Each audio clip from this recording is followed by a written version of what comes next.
Praise the lord. దేవుని పరిశుద్ధ నామానికి మహిమ కలుగును గాక. అనుదిన దైవ కృపా కార్యక్రమం ద్వారా ఈ దినం దేవుని మాటలు వింటున్న దేవుని బిడలైన మీ అందరికీ పేరు పేరున ప్రత్యేకమైన వందనాలు తెలియపరుస్తున్నాం. నా దేవుడు నిశ్చయముగా మిమ్మల్ని ఆశీర్వదించును గాక. సమూయేలు 2వ గ్రంథం 7వ అధ్యాయం 12వ వాక్యంలో, నీ దినములు సంపూర్ణములగునప్పుడు నీవు నీ పితరులతో కూడా నిద్రించిన తరువాత నీ గర్భములో నుండి వచ్చిన నీ సంతతిని హెచ్చించి రాజ్యమును అతనికి స్థిరపరచెదును అని దేవుడు దావీదుకు వాగ్దానమిస్తున్నాడు. దావీదుతో మాట్లాడుతున్నాడు. ప్రియ దేవుని బిడ్డలారా, ఇక్కడ దావీదు సంతానం హెచ్చించబడడానికి గల కారణం, స్థిరపరచబడడానికి గల కారణం ఏంటి అని మనం ఆలోచన చేస్తే, దావీదు దేవుని ఎదుట తన్ను తాను ఎంతగానో తగ్గించుకుంటూ ఉన్నాడు. 7వ అధ్యాయం 18వ వాక్యంలో కూడా మనం గమనిస్తే, ఇంతగా నీవు నన్ను హెచ్చించుటకు నేనెంతటి వాడను, నా కుటుంబం ఏ పాటిది అని దేవుని ఎదుట తగ్గించుకుంటూ మనవి చేస్తూ ఉన్నాడు. చాలా మంది దేవుని ద్వారా మేలు పొందుకున్న తర్వాత దేవునికి కృతజ్ఞత కలిగి జీవిస్తారు. కొంతమంది దేవుని ద్వారా మేలు అనుభవించిన తరువాత కృతజ్ఞత లేకుండా దేవునికి దూరమైపోతారు. సేవకుల్ని, సంఘాన్ని విడిచిపెట్టి వెళ్లిపోతూ ఉంటారు. కానీ దేవుని ద్వారా మేలు పొందుకున్న దావీదు, దేవుని ద్వారా యుద్ధంలో జయాన్ని చూసిన దావీదు, ఎన్నో ఘనమైన కార్యాలను చూసిన దావీదు మాత్రం దేవునికి కృతజ్ఞతలు తెలియపరుస్తూ ఉన్నాడు. ఇంతగా నీవు నన్ను హెచ్చించుటకు నేనెంతటి వాడును అని దేవునిని గణపరుస్తూ తన్ను తాను తగ్గించుకుంటూ ఉన్నాడు. ఇక్కడ దావీదును మనం గమనించినట్లయితే, దావీదు తనకున్న జ్ఞానాన్ని బట్టి గాని, తనకున్న బలాన్ని బట్టి గాని, తనకున్న రాజ్యాన్ని బట్టి గాని, తనకున్న బలగాన్ని బట్టి గాని ఏమాత్రం అతిశయించటలేదు.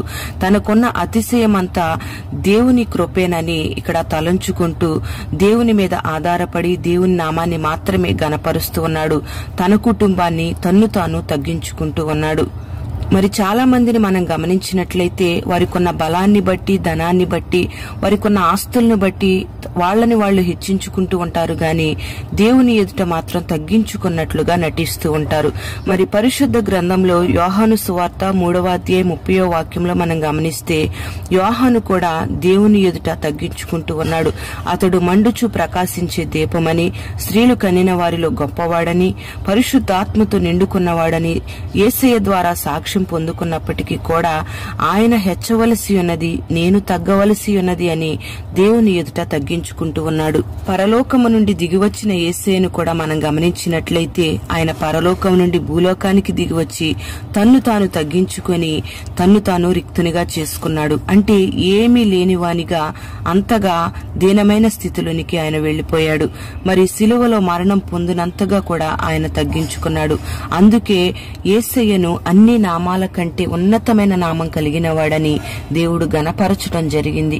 ప్రియ దేవుని బిడ్డలారా, ఎవరైతే తన్ను తాను తగ్గించుకొని దేవునిని గణపరుస్తారో వారిని దేవుడు హెచ్చిస్తాడు, ఆశీర్వదిస్తాడు, వారిని గొప్ప చేస్తాడు. మరి ఇక్కడ దావీదు దేవుని ఎదుట తగ్గించుకోబట్టే తన సంతతిని దేవుడు ఆశీర్వదిస్తూ వచ్చాడు, తనను కూడా దేవుడు దీవిస్తూ వచ్చాడు.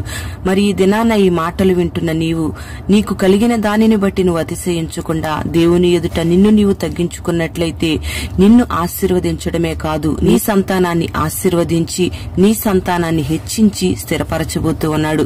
మరి ఈ దినాన అట్టి మనస్సును దేవుడు నీకు దయచేయునుగాక. నీ సంతతిని దేవుడు ఆశీర్వదించునుగాక. ప్రార్థన. పరిశుద్ధుడవైన తండ్రి, ప్రేమ కలిగిన దేవా, నీకు స్తోత్రం చెల్లిస్తున్నాం.